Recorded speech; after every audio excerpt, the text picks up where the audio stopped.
প্রথম দেখায় মনে হতে পারে পুকুরের পানিতে মাথা ডুবিয়ে মুক্ত তুলছে একদল চঞ্চল হাঁস, কিন্তু না, এরা কোনো মুক্ত কিংবা হিরে তুলছে না, বরং এরা নিজেরাই খামারির জন্য অমূল্য এক সম্পদ।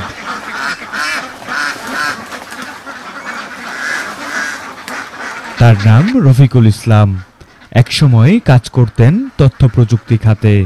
জীবন কেটেছিল কম্পিউটারের চেয়ারে বসে, কিন্তু হৃদয়ের এক কোণে চেপে বসেছিল অন্য এক স্বপ্ন, মাটির কাছাকাছি আসার, প্রকৃতির সঙ্গে থাকার। আমরা যখন মাছের জন্য প্রজেক্ট করি তখন পাশাপাশি আমি যাদের কাছ থেকে এই জায়গাটা লিজ নিছি ওনার একটা শেডও ছিল। উনি বলতেছিল পরবর্তী সময় যে আমি শেডটাও বাড়া দিব।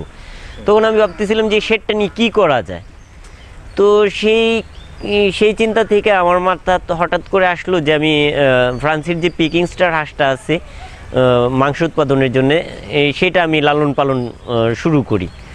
এই জিনিসটা আমার যে পার্টনার আছে ইসমাইল জ্যাকি, উনি পেশায় একজন পাইলট, ইন্টারন্যাশনাল ফ্লাইট করে, খুবই ভালো মনের একজন মানুষ, খুবই জ্ঞানী, এগ্রিকালচারের উপরে বিশাল নলেজ তার।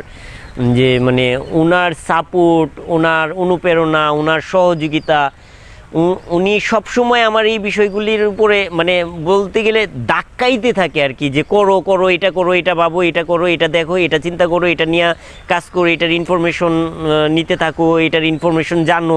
এখন আমাদের ডিমের হাঁস আছে আপনার 1076 পিস, আর খাকি ক্যাম্বেল ডিমের জন্যে পিকিংটা আছে হলো আপনার 320 পিস সামথিং।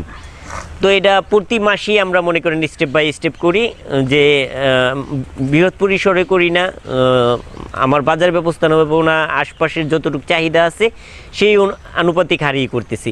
কিন্তু আমাদের এটা নিয়ে আরও বড় পরিকল্পনা আছে, যে আমরা ইনশাল্লাহ অন্তত পক্ষে আমাদের চিন্তা হলো যে 1000 মাংস উৎপাদনের হাঁস আমাদের কাছে প্রতি মাসে থাকবে।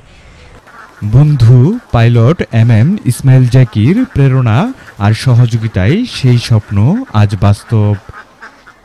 গাজীপুরের শ্রীপুর উপজেলার উত্তরপাড়ায় গড়ে তুলেছেন একটি বিদেশি হাঁসের খামার, যেখানে রয়েছে ইংল্যান্ডের খাকি ক্যাম্বেল ও ফ্রান্সের প্যাকিং স্টার জাতের উন্নতমানের হাঁস। এই হাঁসগুলো শুধু ডিম আর মাংস দেয় না, এরা কোনো এক খামারির জীবন বদলে দেয়। লিজে নেয়া এক খণ্ড পুকুর আর কিছু সাহস নিয়ে রফিকুল ইসলাম এখন দৃষ্টান্ত হতে চলেছেন দেশের তরুণ উদ্যোক্তাদের।